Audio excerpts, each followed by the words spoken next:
Hey everyone, what's up? I'm Jose. So the Super Mario Galaxy movie came out earlier this year and man, people was going nuts about it.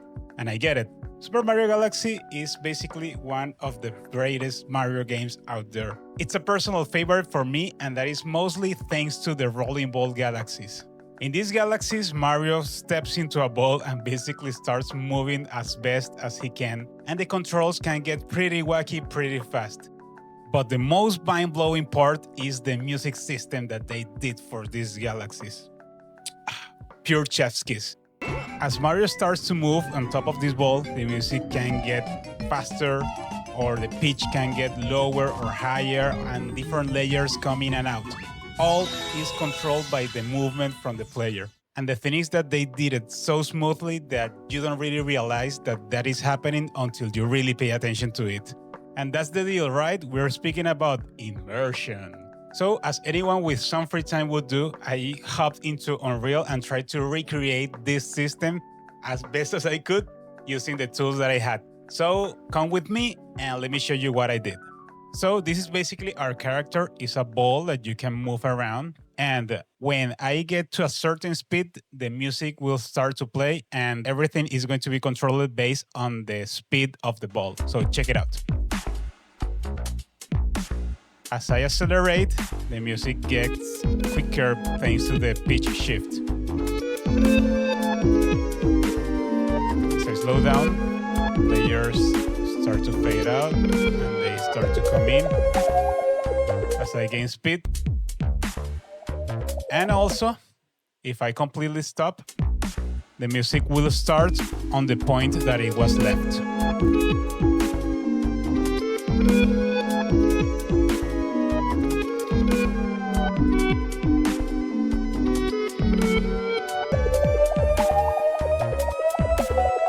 Here we are at the metasound, and as you can see, I have different layers. I have a base layer with the drum and the bass, also a second layer with the bells and the wobble, and a third layer with the bells and the synth.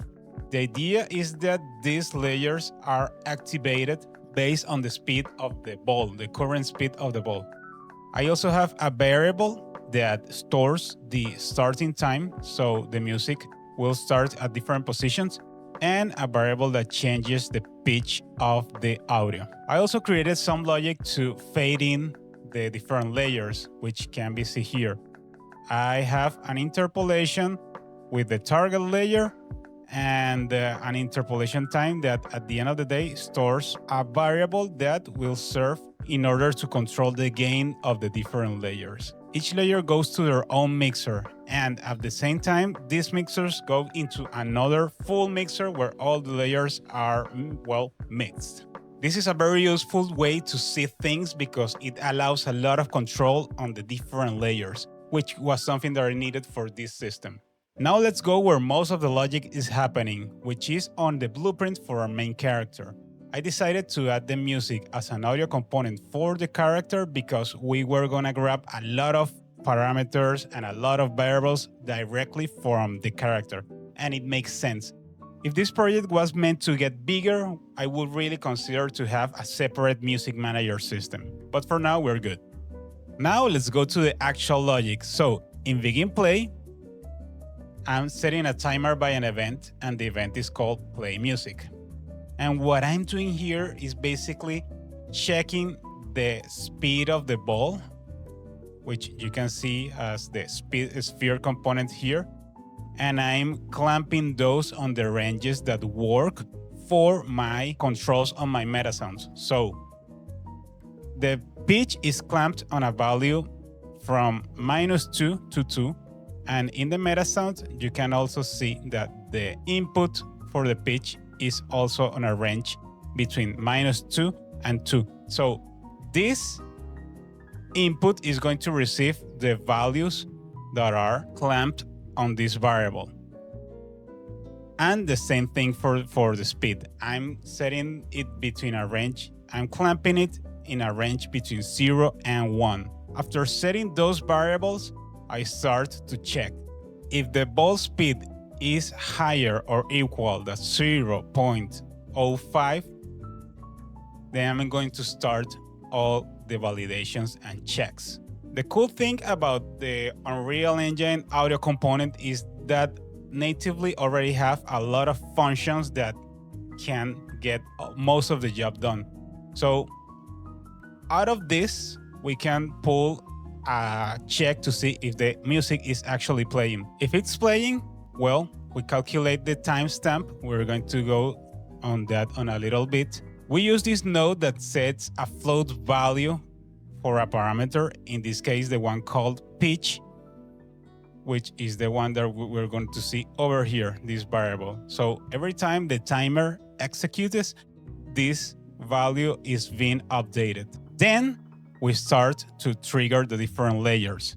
If the speed is higher than 0.5, we're going to execute a trigger parameter that is called trigger layer 1, which you're gonna see here at the metasound.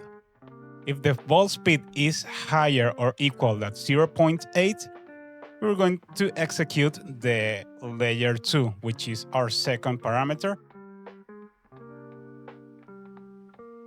that you also see here on the metasound. So basically, when we are triggering these variables, we are not actually triggering from 0, but we are just telling the metasound, hey, fade in this sound, which is a very classic way of keeping things happening in sync. Going back to the branch, if the audio is not playing, well, we just play it. Then if we stop and if this condition is not met anymore, then we just fade out and reset all of our variables. And we also stored the playback time. I've spoken about that function called playback time a few times, so let's dive deep into it to see what's up with that. The get playback time is a function that I'm using to store where the music stopped so I can restart the music again from that point. If I didn't do this, every single time that I stop and play again, the music will start from the beginning and again and again and again and again, and it will get really old really fast. What I'm doing here is that I'm getting the world delta seconds, that is basically the time that is happening since I hit play, and I'm adding this variable called music timestamp to it. Then I'm using the modulo operator with the music duration that, as you can see, in this case is 27,42 seconds. This allows me to not go over the music duration, so every time I go over 27,2 seconds, it will get back to 0. And I'm storing that final value again into the music timestamp. So basically, this variable is updating itself and it's feeding itself. I know that it looks weird, but it works. Finally, when we hit end play, if for any reason this ball is not existing anymore, we clear and invalidate the timer handle. Using a timer is great for this case. It saves me from the overkill that using a tick would have. So that was a quick rundown on this prototype for this system. I hope that you enjoy it. And yeah, let me know if you want more. Remember to subscribe and hit the like button. Bye bye.